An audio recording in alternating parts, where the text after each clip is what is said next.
Great to see you all here, and it's really, I do thank the HTBA for giving me the opportunity to address you today. A welcome to those of you watching online, and once again I hope you've got a coffee and you're warm. There's about 12,500 foals born every year in Australia. Obviously that's dropped from 15,000 a few years ago, and about 4,500, 5,000 of those make their way into commercial sales. So you've got about 450 into Easter, that's averaging 400,000 a year. You've got about 1,200 going to the Gold Coast, 800 in Melbourne at Premier, 800 at Classic, and down the line through Tassie and Perth, and our HTBA sale, which is obviously a very important funder of this organisation. So as commercial breeders, whether you're owning your own farm, whether you're working on a farm, it's really important to get your horses into sale. So hopefully over the next half an hour, I can give you a little bit of an indication of what we look for, whether it's pedigree, whether it's type, how the horse is presented. So hopefully there's a few little hints in there. So when it comes time to impress the Inglis staff, be it Ziva, who's here with me today, or Sebastian, or Rusty, or Brett, or the rest of the team, or our team in Melbourne, or of course if you've got the enemy, Magic Millions, coming onto your property and looking at the horses, once again, you're trying to put your horse into the sale. What's important to know is, or to learn is, sometimes it's not what sale you actually get your horse into, it's what the best sale is for your horse. So just because your horse might make the classic sale, it might be due to its maturity, due to its pedigree, due to what might be happening in the family. It might be better off being sold at the HTBA sale where it might stand out. And there's plenty of examples of that over the years. So just as a bit of an overview of what I'm going to speak about over the next half hour or so, do a little bit on horse conformation. As I said, I sort of expected probably a less experienced group, so some of the conformation I'm sure you would all be well aware of. Talk a little bit about pedigree. Once again, pedigree is one of those things I think we all take for granted once we're in the industry. Everyone knows what a sire and dam is, and broodmare size, the importance of genetics and things like that. So for some of the younger people in the room, I might just touch on some of the things that we as a sales company look for when assessing a pedigree to go into certain sales. I'm going to talk a little bit about how we score pedigrees, and also the physical type on how we score a physical type in the field. So obviously at this time of the year we're going around looking at a lot of weanlings on farms for assessing them to go into sales next year. So I'll talk a little bit about how we try and set some parameters on how we look at those horses. Talk a little bit about stay-in numbers in catalogues. When I first started, I know Alison rudely said I was working since 1986. I was a baby when I started at Inglis, so I'm not that old now. But stay-in numbers have changed a lot. Like back in those days, a good book for a stay-in, a leading stay-in in the Hunter Valley or anywhere in Australia was maybe 60, 70 mares. Now you've got horses covering 250 mares, and it does add a different dynamic to how we assess the foals and how we select yearlings into our sales. So talk a little bit on stay-in numbers, and then finally just a quick bit on the on-farm inspections. To me, it's probably the second or third most important day of a horse's life up until that point. Obviously the day they're born, very important, and you've got some very experienced people here that know the things that can go wrong when horses are being born. But to get your horse into the sale where it can maximise its sale price, that's a really important process. And that on-farm inspection, our team's going to be on your farm and look at an individual horse for less than 3 minutes sometimes. So it's very important that we get the opportunity to see that at its best. So I'll just touch on a few things about that. Just probably addressing some of the younger people in the room. I mean, obviously you're working on some of the big farms here. Can I get a bit of an idea, how many of you have worked overseas as yet? I know the pandemic's probably hurt you a little bit. Okay, and how many have a dream of sort of continuing in the industry and maybe owning your own farm in time? Well, it's great to see, because what I will say is it's all possible. I mean, I can see 4 or 5 farm owners in the room. I can see 4 or 5 people who are managing major farms in this area, and I can tell you it is possible. It is possible. I've seen plenty of people of younger than my age who have started exactly how you have, leading horses at sales, helping mares foal down, feeding horses, and it's just a progression. It's one of those amazing industries that as you go through it, A, you're gaining experience, but B, you're learning all about how to treat people, how to build your profile in an industry that can take you around the world. So, when those opportunities, and those opportunities are opening up, as you know, when those opportunities come to attend these sort of forums and listen to speakers, it's great to increase your knowledge, but also when the opportunity comes to work overseas, take it with both hands, come back, and then you'll add even more experience to the farms that you're currently working for.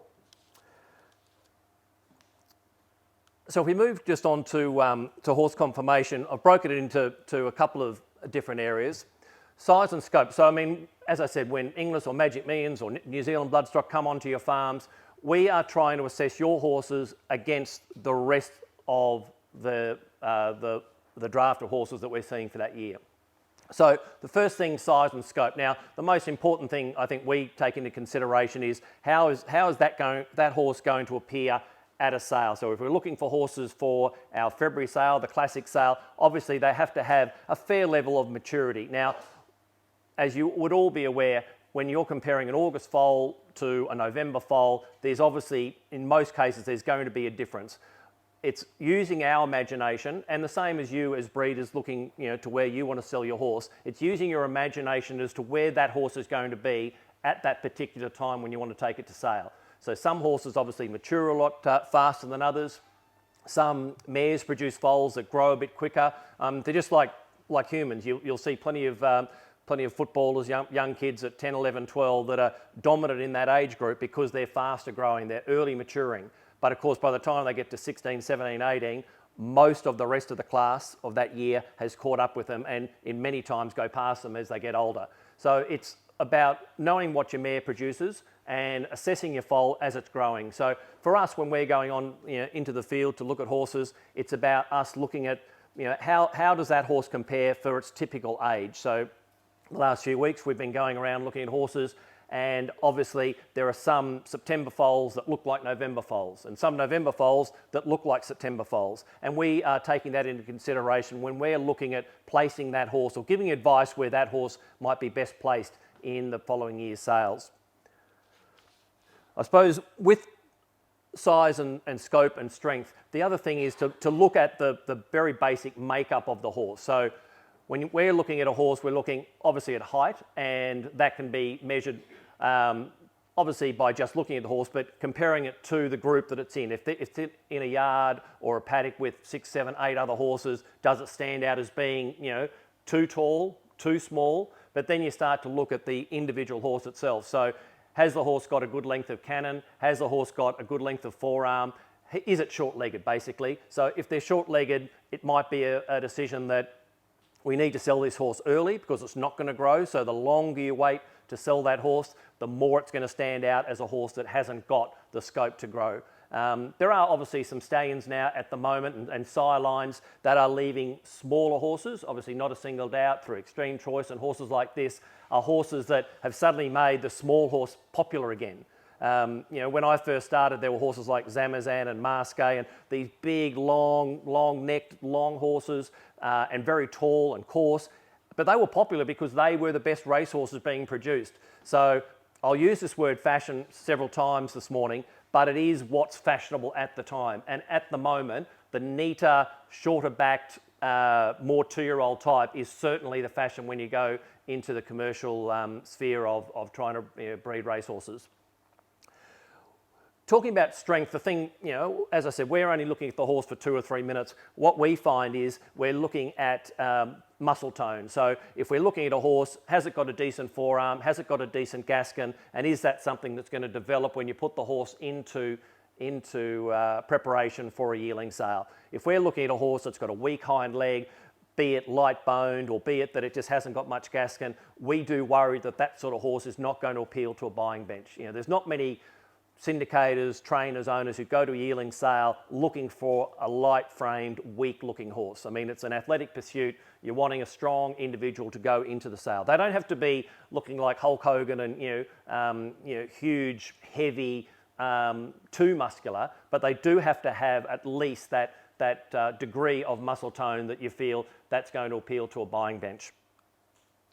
With leg conformation, I'll come back to this slide in a minute, but with leg conformation, this is in your notes. I'm not going to go through every individual issue, but it's all about degrees. I mean, you're all working with professionals, so your farrier will come along and assess your horse, whether it's towing in or towing out.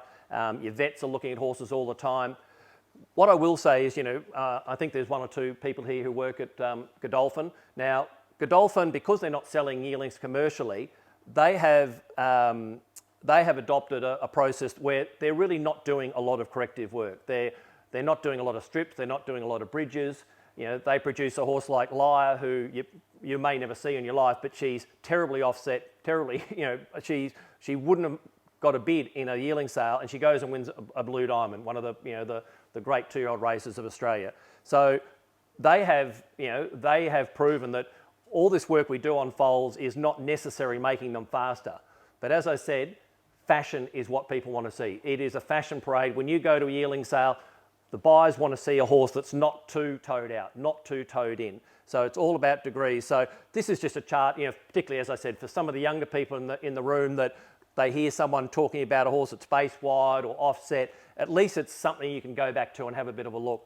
One of the things I suppose as people assessing foals or yearlings or weanlings or early yearlings for sales, there are some things that we find can't be helped as they get close to a sale. So obviously when a horse is offset, we can live with a horse that's 1 out of 5 offset, particularly if the feet are landing out under the knee. So supporting the knee, you're not getting that bowing action on the knee, you're not getting that lateral pressure either way. So that's something we look for. And I know, obviously most of you are working on commercial professional farms. I'm sure that's something your farriers and your management team are working on all the time. And that's something that we are quite hard on, because what we find is as horses are put into prep, they'll get heavier, and that issue, if the foot's landing inside the knee, there's really not a lot you can do. If you've tried your extensions, you've tried your different shoes, you're not going to get that foot back out. So that's something we're probably going to be pretty hard on in the field.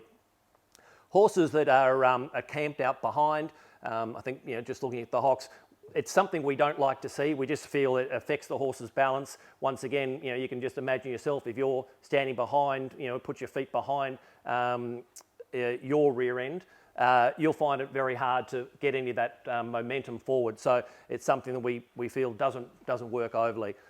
Of course, that comes a little bit with horses that are sickle hocked, and there's certainly sire lines through Sir Tristram and High Chaparral that do leave those horses that are a little bit sickle hocked. We don't mind them a bit sickle hocked. Once again, if they're severely sickle hocked, if you're starting to find that curb appearing on the hock, the laying down of bone over the hock, that's something that would concern us, and it would concern a buyer in the field. I mean, what we're trying to do as agents are select horses that we feel we can sell into the marketplace. So we're trying to be the buyer's eyes, at this first stage. Some of the other faults, obviously, pastern angle.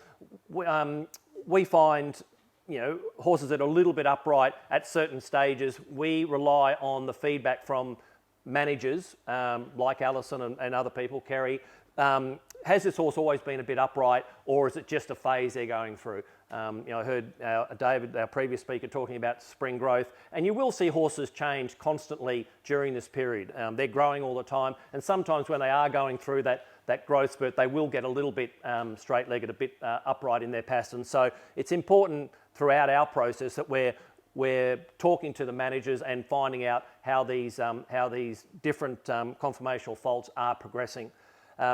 With slack pasterns, it's probably something we don't see improve as much as horses with upright pasterns. Once again, it's a degrees of it. Are they slightly long? Are they slightly slack? Or are they really sitting back on those pasterns? So, horses will always prove you wrong. There was a horse called Weekend Hustler who won multiple Group 1 races. Did you ever see him, Kerry? No, he was incredibly slack on his pastern. His bumpers used to almost touch the ground. It didn't stop him winning multiple Group 1 races. So they'll always prove you wrong, but he would not have been an easy horse to sell in the yearling sale ring. So, some of these things you won't be able to address, but some of them you will, and it just gives you an understanding of what the sales companies are looking for in different leg faults. So it's just something you can refer to from time to time. As I said, some stallions leave certain horses with certain faults. Obviously, that Danehill line through his sons, Redute's Choice and Exceed and Excel, and all through that sire line, you will find horses that are back on a knee. Now, once again, buyers have become very agreeable to buy horses that are slightly back on the knee, but any vet will tell you that a horse that's back on the knee is susceptible to a greater risk of injury in that area. So it's about degrees. It's about can a buyer or can a trainer who's buying that horse train that horse? If they're slightly back on the knee, absolutely. If they're severely back on the knee, it's probably going to be a fault that is going to knock your horse too hard at a sale, and so we've got to take the relevant precautions and not take it. I think what's become the most important thing when buyers are looking at purchasing horses at sales is movement. You hear the James Besters or the James Harrons, or and you talk to any professional agent. Movement is so important. You talk to trainers, moves like a panther, or it's got a great overstep or anything else. It's something that yearlings, I think, can be taught to a certain extent. You can teach them to walk well, but if a horse hasn't got that extension, hasn't got the ability to overreach, and horses have got that short little stepping action behind, it will hold them back in the sale ring. Now, when we're going to farms at this time of the year, horses haven't been taught to walk. They've been taught to lead and handle, of course, but you're very rarely going to see a horse with real action at this point in time. When we do, it does mean a lot to us. So if we see a horse get out there and really use himself, really walk with a swagger, and you think, well, hang on, when that horse gets to a yearling sale, it's really going to stand out because it's doing it naturally now. So that is something that we do pay particular attention to. But as you're taking your horses through your preparation, getting closer to sales time, it's something you really have to spend a lot of time on. I'm sure a lot of you have worked on farms that use walkers. They're a great tool. Obviously, with the way staff are at the moment, it's hard to get staff every day to walk horses. If the farms that you're working on ask you for advice, hand walk yearlings. It's noticeable when you go to a sale. It makes such a difference when you can hand walk your yearlings and get them walking up beside the leader. It gives the leaders confidence, to know the horses well, but it also means such a difference because the horse will actually walk with you and show themselves off. We've been to plenty of farms and see horses coming through sales that are spending, the majority of the yearlings are being exercised on walkers. It's not the same, and it will hurt you in the sale ring at the end of the day, in my opinion. So movement, really important. As I said, you're not going to change a horse that's a little stabby action behind, but if you can teach a horse to really reach for the ground and really use itself behind, you'll find that really attracts buyers at the sales. The head, well, once it's born, you can't do a lot with it. You can't sell it in blinkers, but a head is very important. A lot of buyers will tell you that they like a good head on a horse. There's been plenty of examples of bad-headed horses winning good races. Are there any standard-bred people in the room? Anyone worked on standard-bred farms? So I can have a real go at the box heads. That's good. But that's the difference. I mean, you'll see, and I've sold it at standard-bred sales and things like that, and it's the uglier the horse at a standard-bred sale, the better it sells. It's just amazing. The horse that can't walk, like I was selling at a standard-bred sale one day, and this horse walked out and it looked like a thoroughbred. It was quite an attractive horse, had a good head on it, good set of ears, and it got out and it walked well, and I thought, gee, it's got great quality, this horse. Couldn't sell it, passed it in. And yet the next one walked in, it was staggering over the place, had a head like a beaten favourite, and sure enough made 100,000. So, standardbreds are not for me. I can't tell which ones are going to run. But with thoroughbreds, they're an extremely attractive horse when you get a good-looking one. People like to see, a nice broad forehead, a nice kind eye. I think that fallacy about the wide eye is gone by the wayside a bit. Certainly, 20, 30 years ago, people would be really worried when they saw a yearling with a wide eye. There's a couple of sire lines now that do throw quite a bit of wide eye into their horses, and I think they're quite successful. So I think people once again have overlooked that to a certain extent. But a nice head certainly does make a bit of a difference, and it's something as we go around looking at foals in the paddock. If we're looking at two, one's got a good head and one's got a bad head, and we're probably going to take the one with the good head if everything else is fairly level. And I suppose the last thing is overall appearance. To that extent, I think shape is very important, and you get to learn.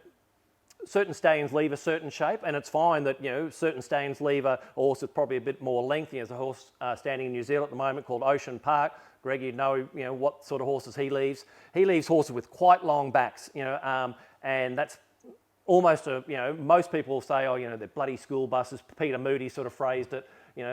How many people can you fit on his back? But he's a stallion that's very successful. He's had multiple Group 1 winners. And so buyers now look at that and go, oh, well, that's typical of what Ocean Park leaves. So when you're going around weaning sales or even working on the farms, try and get in your mind what a bit of a photo of those successful horses look like. So if you're handling weanings by Extreme Choice or whatever, what does a good Extreme Choice look like? Or what does a good Redoutes or a Schnitzel look like? And I think that will that will hold you in good stead, because you can impart that information to people you're working with, and for the buyers when they come around, it's easy when you can say, look, this is typical of what the sire leaves, and vice versa. Some mares are very dominant as well. So if a mare's been successful, left a couple of stakes winners or some good city winners, it's quite a good and a positive thing to say when you're trying to sell a horse to a client at a sale, that this is typical of what the mare leaves. This is very much like the half brother who went up and won the Silver Slipper or whatever it is. So every family's got its idiosyncrasies, and I think that's something you should look at each time you assess a foal as they go through. Is it taking after the sire? Is it taking after the mother? And that will help you as you go to prepare the horse as well. The other thing about overall appearance is balance. I think is really important. I think that goes with any natural athletic pursuit, to have balance. So, we like to look at certainly personally, I like to look at a horse that's got a nice shoulder angle. It's got a length of hip that matches up with that front end of the horse. And you can see a picture there that looks balanced, looks like it can be athletic, because at the end of the day, that's what you're wanting, the horse to be athletic when it gets to the racetrack. As I said, looking around the room, most of you are going to know what a pedigree is. And so for the next 2 or 3 minutes, I'm sorry, I'll just bore you with a couple of very little things.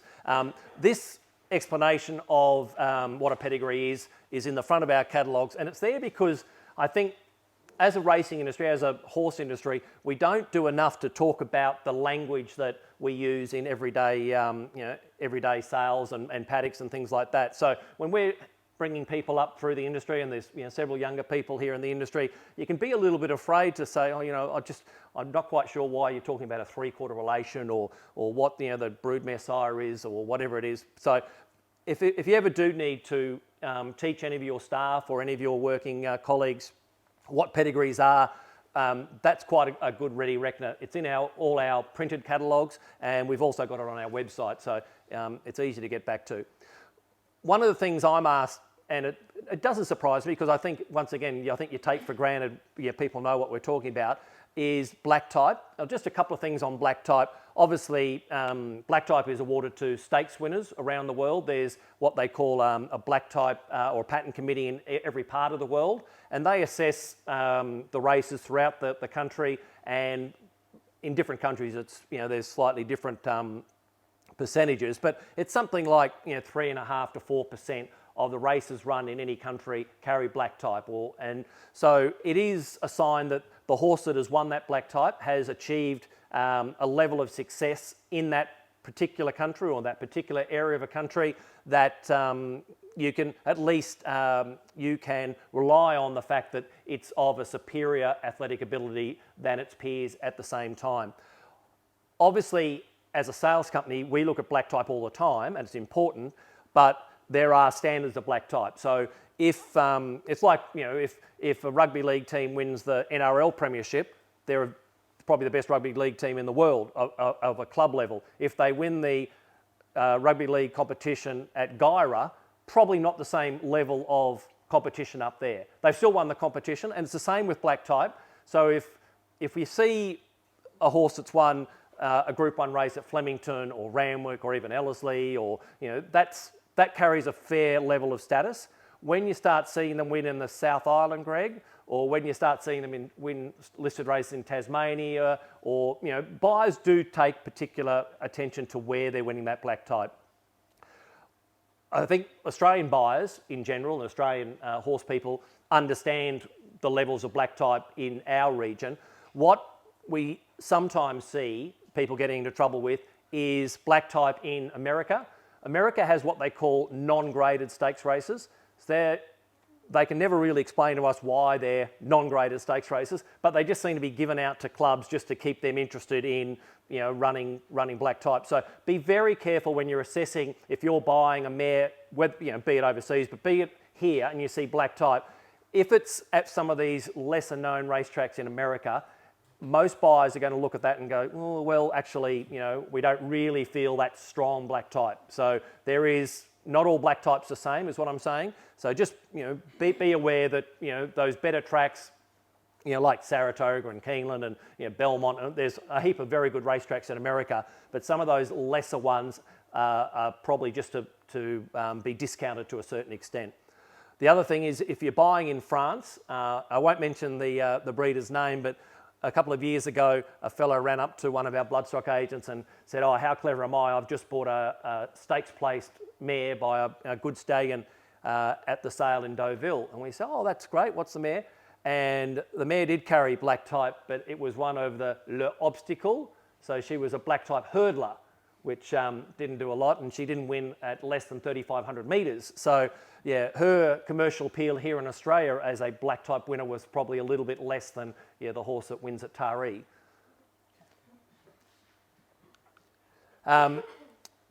Example of two pedigrees, and part of the job of, you know, of the sales company is to obviously try and get some scores or get a playing field where we can assess, you know, a group of 150 yearlings by a certain sire.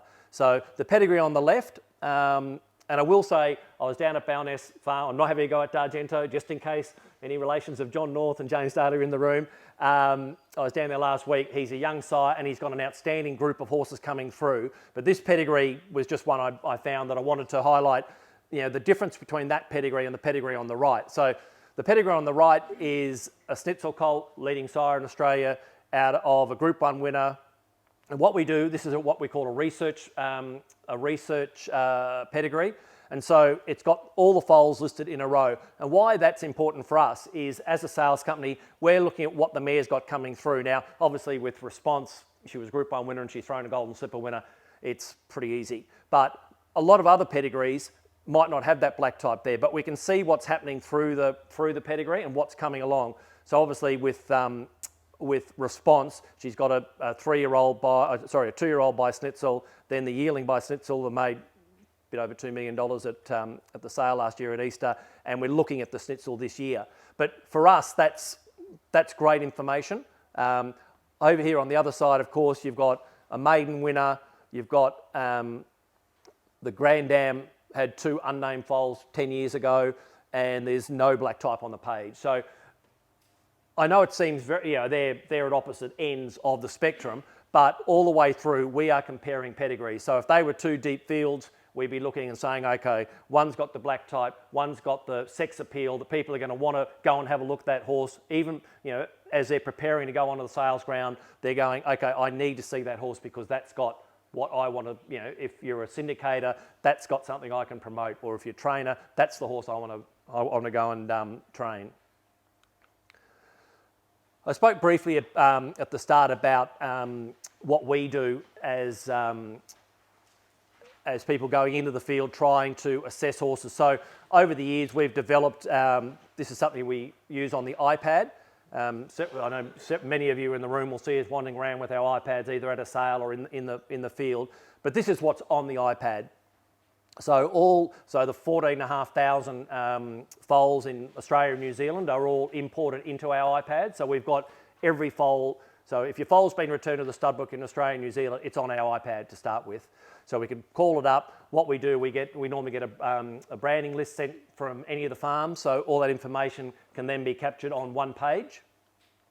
And so when we're looking at the foal or the weanling or yearling as they are now today, the horse will walk out in front of us, and we pretty much give it a score on the first 3 lines there. So size, is it good, average, or below average?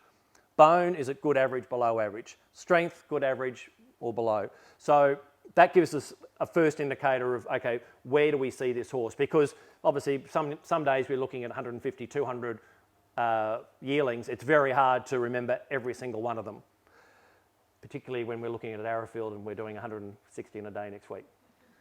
But then in that inspection notes area, we can then type in, and so we might say that the horse has got a good head and eye, we might say the horse has got a great hindquarter, we might say the horse has got a good shoulder and girth. Then we might look at some conformational issues. You know, the horse is a little bit toed out, the horse is a little bit toed in, the horse, you know, has small feet. We always do try and say to our staff, this is capturing in 3 minutes something that's going to be important when we sit down at the end of September to make a decision where this horse goes to. So we want to note not only the conformational faults or the conformational issues the horse might have, but also the good points about the horse. Is there a reason that we can overlook the fact that it's a little bit pigeon-toed? Is there a good point about the horse? You know, does the horse get out and walk? Does the horse exhibit, you know, something that you think a buyer's going to hone in onto at a sale? So that's really important. So you're normally capturing, you know, maybe, you know, 6 or 8 points at that point. The conformational rating, we use a system, it's 1 to 80. I've never gone above 72. I have gone below 30 on the odd occasion, but they were just breathing, those horses. But what we do, we rate a horse, an average horse, 50. So the average horse that's not got anything too badly, too bad about it, but nothing too startling about it, that's the average horse. And from there, you sort of go up or you go down. We really don't want to be taking too many horses that are scored below about 47. And obviously, if we're taking a horse that's at 47 or 48, they've got a redeeming feature, be it they might be, have a very strong pedigree that suits a certain sale, or they've got other things that, you know, will carry the horse through and be able to sell. What we do like to see are horses that are starting to get up to 55, 57, 58, 60, 65, because they're the elite horses of that draft, of that year, of that farm. So, you know, don't be afraid to ask, you know, when you know, Rusty or Brett or Ziva and I come onto the farm, you know, how do you score this? Because a lot of farms now know our system. We don't hide it. This is how we score the horses.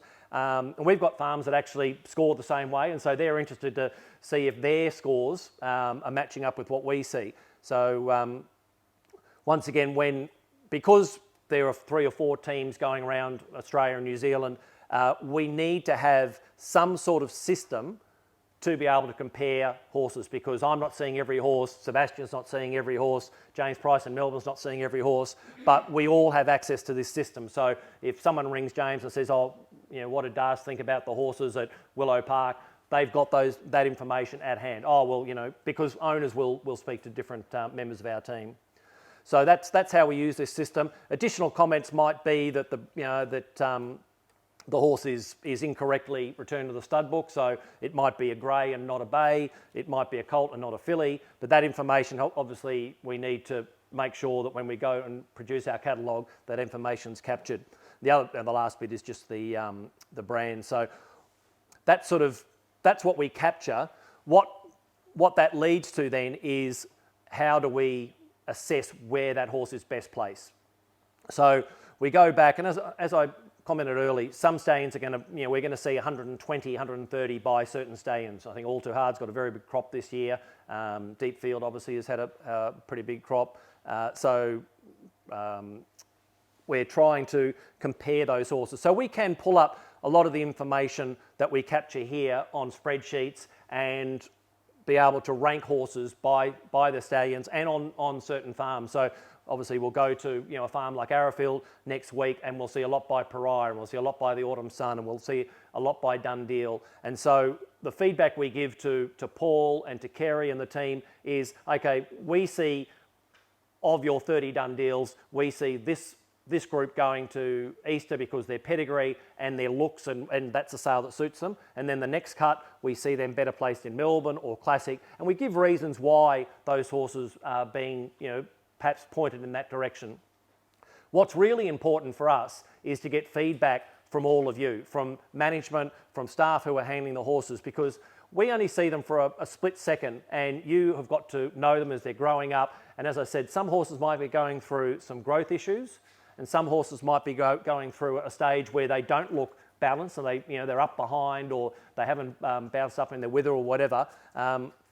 It's important for us to hear from you that, oh look, this was a cracking foal, or this was, this horse has been a little bit sick recently, or it's been locked up for a couple of weeks. We do take that into consideration, so don't be afraid to put forward that, that information to us, because we do need to know, is there a reason why the horse might not be appearing quite as well as it is, or quite as well as it should be. The other information that we use a lot now, prior to going out and then during the inspection season, is this information we've captured here. So we have every stallion. Zia, have you got the full list there? So Ziva sleeps with the list because she just wants to know everything that's happening. So every stallion that's got foals on the ground in Australia and New Zealand is on this list. And what we do, I have taken out the ranking, so you'll see age, that's the age of the crop, so whether they've got 2-year-olds, yearlings, you see the blue line with Alabama Express and Bellevue Hill and Blue Point, they're obviously horses with their first crop.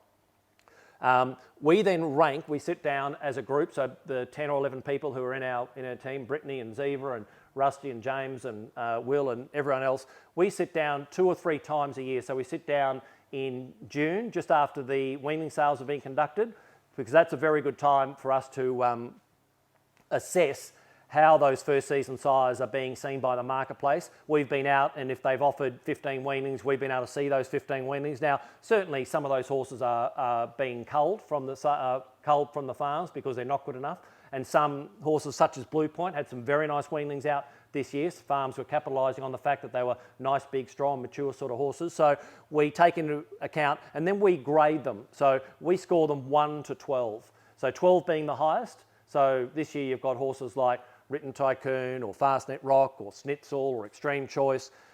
They're ranked 12. So their pedigrees, when we're assessing pedigrees, they start at a 12, at the optimum level. And from that level, a pedigree will go down or go up. With 12, they don't go up. But say a horse like a Keed Mafeed, or say a horse like Alabama Express, for example, I think, if he's rated, say he's a 6, first season sire, Group 1 winner by a successful young sire, if they're starting on 6s, then we look at the pedigree. Now, is the horse out of a black type performer? Has the mare thrown a black type performer? It might go up to a 7 or an 8 or a 9.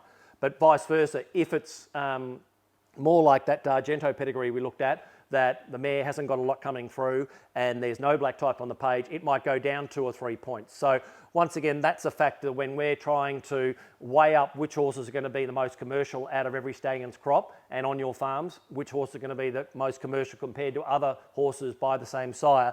This is a very important document for us. So across the page, we've got the number of foals in the crop, we've got how many colts, how many fillies. What we also find is very important is how many horses they've got coming through. So if you look at a horse like Where's All Too Hard, he's got crops of 114, 86, 85. So he's got good numbers coming through, and that gives us confidence to back the horse a little bit. Other horses, you might find, start with big numbers and then don't have a lot of support from breeders in years 3 and 4, and suddenly you've got smaller crops. Like a horse like Your Song, who stood at Widden for several years, he went from having 120 foals in a crop to having 30 and 40. Made it very, very hard for him to be successful after a couple of years. So that sort of information is important. Probably the most important information is just what they average at the sales. So all this information down the right-hand side. And I know many of you, when you're planning your matings and things like that, would use this sort of information. It's all available on BreedNet and on some of the other websites. So, for us, it's important to see, how are they sold during the year? Does the market like them? And not only that, those horses are now going into commercial training establishments, and once again giving us confidence that they're going to come out and hopefully produce some nice 2-year-olds in time for the sales. So taking all that into consideration, we've looked at the horses on the farm. We then look at, where do we place those horses in our sales? And as I said at the start, it's not about getting your horse into Melbourne and that's the right sale for the horse. It might be that that horse, because there's 25 Alabama Expresses in Melbourne, you might be better off coming up to Classic where there's only 5. So you've got a better chance of standing out. You're not competing with another 25. The same with any stallion you can name. So that's something we do try and balance up before we make those final sale offers, which is in late September. So what we try and do, entries are taken for the sales, be it Magic Millions or New Zealand or ourselves, taken in early August. So we get those entries. We're out on the farms, out on your farms for the next 6 or 7 weeks. And then at the end of when we come out this week or next week, whenever it is, we'll give you some indicative responses about where we see them at the present time. But we always do say that, look, we'll come back to you with a bit more information. What we mean by that is we'll then assess where your horses sit against the quintile of the other horses that we've looked at. So if we've seen a couple of yearlings by All Too Hard on your farm, we'll go, look, we think that horse is going to be well suited to Classic or well suited to Easter. But what we'll do, we'll come back at the end of September and tell you that actually we've got 22 in Easter this year and we've only got 7 in Classic. So we think your horse would be at the bottom of the 22 at Easter, but would be right at the top of the 7 at Classic. And so for that reason, it's a better bet for you to maximise your sale price to come to the Classic sale. Now, it's up to you. We might still offer you the Easter sale as an option, but don't just think by getting the horse into the best sale, it's the best sale for your horse. Very important to think that I want my horse to stand out. You'll hear plenty of people say you need to be in the 50% of the stallion's book at any sale. It's also, it's on type and it's on conformation, and it's where the horse sits in the sale, which is going to make it probably the most attractive prospect. I mean, we look at it once we get our catalogues together that we own the horse with you. We've got 8 or 9% riding on it. We've got our jobs, our shareholders' money riding on the fact that we've selected the right sale for your horse. So don't be put off if we're suggesting that the love of your life, the horse you've thought was going to go to Easter, we're suggesting it might be better off at Classic or Premier, because we're really saying we think we can maximise the sale price of that horse in that sale. Just finally on-farm inspections, a couple of things that I think are important. As I said, I think it's a really important day in a horse's life when the sales company comes around to look at them. And I know there's some people in the room that like to see us just wandering around the paddocks, and that's fine. To give your horse the best opportunity to get into a sale, the best opportunity, we really would like them caught and led and paraded on a flat surface. I mean, if we're comparing your horse that we've seen in the paddock turning circles and trying to bite us and everything else, it makes it hard for us to fully assess the horse. Whereas if a horse is caught, led, stood up, yes, we'll probably see its faults, but we'll also see and be very confident that we can place the horse in the sale to the best of our ability. And if we've seen a horse, doing circle work around us in a paddock, we're probably going to be more conservative when we go to select a sale for that horse. If we felt it was a bit offset or we felt it was a bit pigeon-toed, we're probably going to think, on the more conservative side rather than being proactive and seeing the horse walk up and be able to discuss the certain issues with you. So if I know it's really difficult with staff, I know it's hard, but yearlings are brought in for the vet, yearlings are brought in for the farrier. I think it's important for yearlings to be brought in for the sales company. We ask, once a year, so just, when you're going back to the farm managers, if you're not doing it at the present time, maybe just suggest that, maybe Dar's had a point, it might help us in the long run to be able to get them in. And on some farms, if you've got 20 yearlings to show us and you can really battle, you might only have 1 yard or 8 stables, we can come back twice. If you're particularly around the Hunter Valley, if you're on a farm that you can only get 8 yearlings into a box or into a yard, we're happy to come back twice, morning and afternoon, the next day or whatever. We'll work with you. But I do think it's really important to be able to show those yearlings. That is pretty much all I wanted to talk about. I was hoping there might be some questions. So before I finish up, any questions from the floor about what Inglis do in the industry?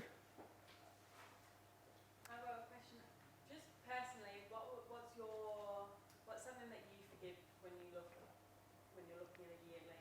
What's your thing that other people might be harsh on, but personally you forgive? I think over the years I've learned, I can remember early on, I was like a lot of young people. You know, you like to pick the faults. Oh, yeah, that horse is offset, or that horse got a boxy foot, or that.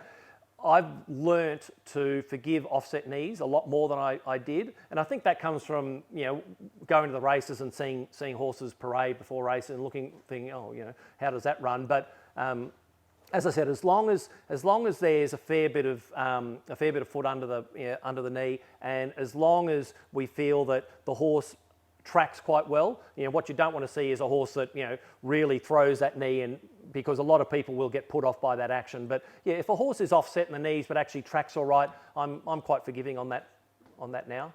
Yeah, and I think a lot of the market is as well.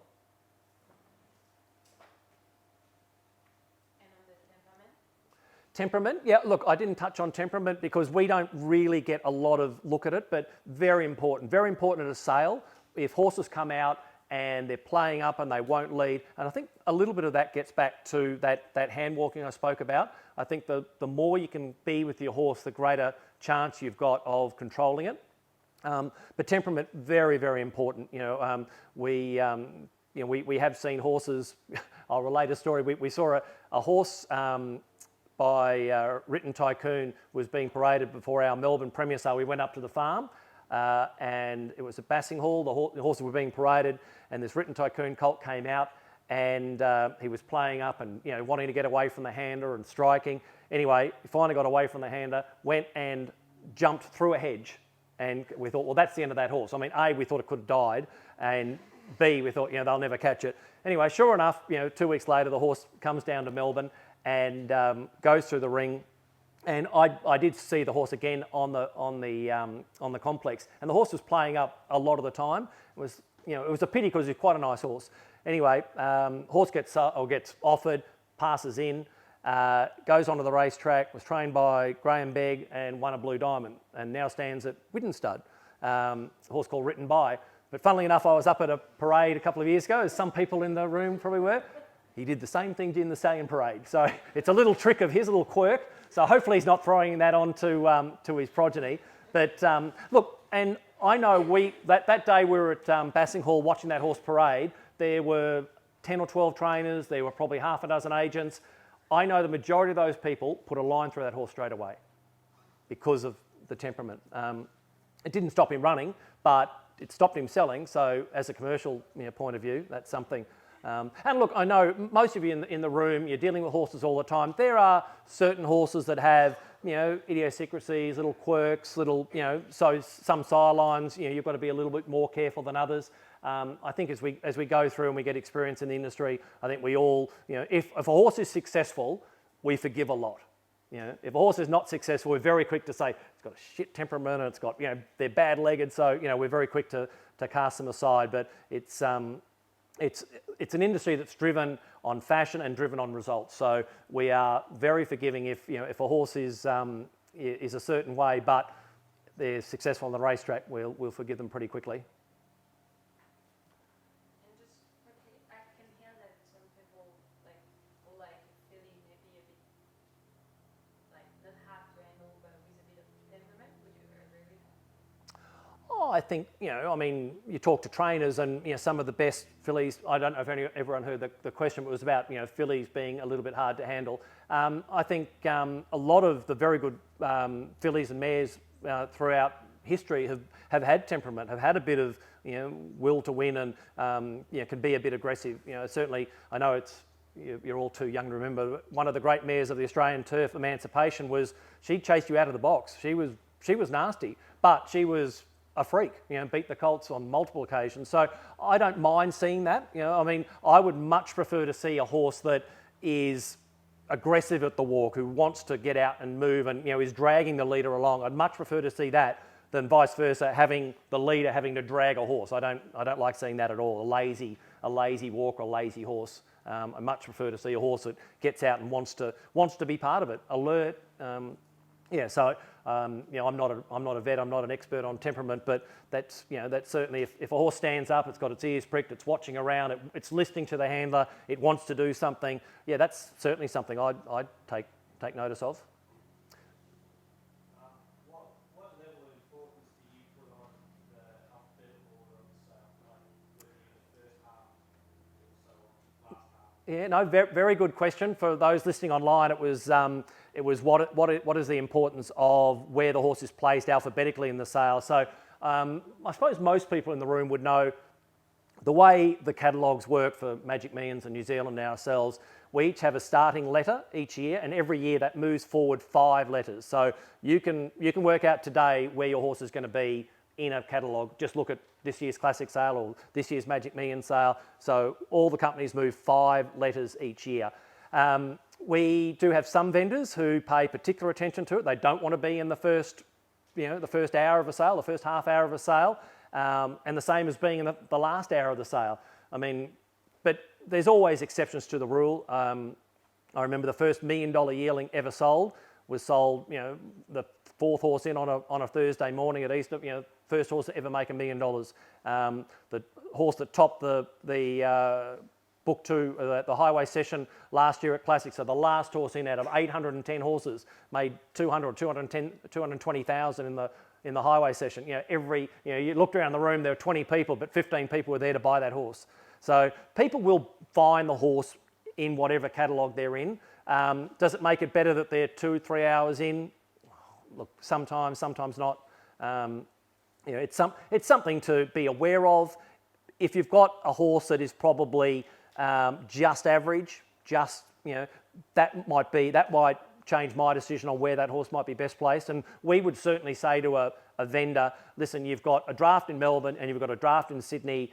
This horse is going to be in the first 10 lots in Sydney, and we feel it might be better for that reason to go down to Melbourne because you're going to be 3 hours in, or you're going to be on the second day or something. So it's just another management tool to take into account, certainly. Good question. Do you guys often disagree on price? Politically, I would say, no, in all honesty, some of us like different types of horses. So Rusty and Brett, because they're 5'2", they like the short coupled, muscular, they don't like those long back. Peter Hegney, whose wife won 3 Gary Owens, was a magnificent, equestrian, and Peter, who many of you would know was, part of the Inglis team for 20 odd years. He quite liked a big, scopy thoroughbred because that's what he saw in the show ring a lot. Now, who's right and wrong? They're both right and wrong, because the great thing about our industry is you take both those horses to a sale. There are people, buyers like a Merrick Staunton or James Harron who likes those short coupled, big hind-quartered, 2-year-old types, up and running 2-year-olds. Whereas you take the scopier horse, the horse that looks like a 3-year-old, your High Chaparrals and Savabeels and those sort of horses, and you've got Trent and Natalie Busserton, or you've got plenty of trainers who will look for that sort of horse. So look, do we have arguments about it? Not really. I think we all know that we like different things about horses. It's more, look, it's trying to manage expectations of our vendors, and good question, Jade. Jock. With the Classic sale this year, is it planning to still stick around the 800 mark? And will it be a Book 2 as well? We are sticking to that, Jock. Yeah. So Classic, for those in the room, we've got 800 boxes at Riverside. Last year I think we took 810, 813. Just punted a few scratchings.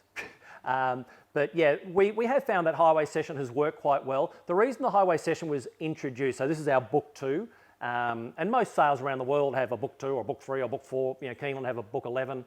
But Classic, we found that horses that were in that the lower group to be sold, so horses that were going to make 40, 50, 60,000, if they were in the first couple of hours, people were overlooking them because they thought, oh, well, we like some more horses, and we'll come back to those if we miss out on these others. So what we did was moved what we considered to be horses that perhaps weren't in the first cut of the horses, but were still nice horses. They're on the grounds throughout the sale process, and they're in your drafts, paraded from day one. But we moved them to the third day, and what we found is, as I said earlier, the horse made 220,000. There were, I think, 15 or 16 horses in the highway session made over 100,000 this year, which just goes to show we got it wrong. and there were plenty of horses in book one that made 40, 50 grand. So it's a bit of a rod for our own back that, where we are doing it, but we're doing it for a reason, because there's a group of buyers, be they country trainers or provincial trainers, that can't come to a sale for 4 or 5 days, can't do all their inspections, stay at the sales ground, and then be there for 3 days of the sale. These are people that can come down maybe the day before, look at one group of horses that is in the highway session and know that with their 40, 50, 60, $70,000, they can buy 2/3 of that group. So it's looking after the buyers, so to speak, more than actually looking after the vendors. It's really trying to help the buyers that have only got a limited amount of time to come to a sale. And Highway's been very, very successful. Those horses are now eligible for the $200,000 race we have here at Scone on Cup Day. So it's it's a sale. I know. Is there anyone in the room from Vinery? No, but there were a couple of farms that they jumped up and down and said, oh, we don't want these horses in Highway. I said, look, just give us 1 year. We'll show you how it works. Anyway, now they're saying, oh no, well we don't want it in book one. We want it in Highway because we think that's where it's best placed. So once again, it's putting a horse in the area of the sale that's going to work the best. So there's no reason why horses in Highway can't make a lot of money. They have throughout its short-term career. Anyone else? Well, thank you very much. I've enjoyed seeing you all here today, and I do congratulate you all for taking time out. Everyone's flat out on farms, and I know it's great that management have allowed so many younger people to come, but it's great to see you all here, and best of luck for the season coming up. We'll look forward to seeing you down at Riverside or Oaklands or wherever next we meet.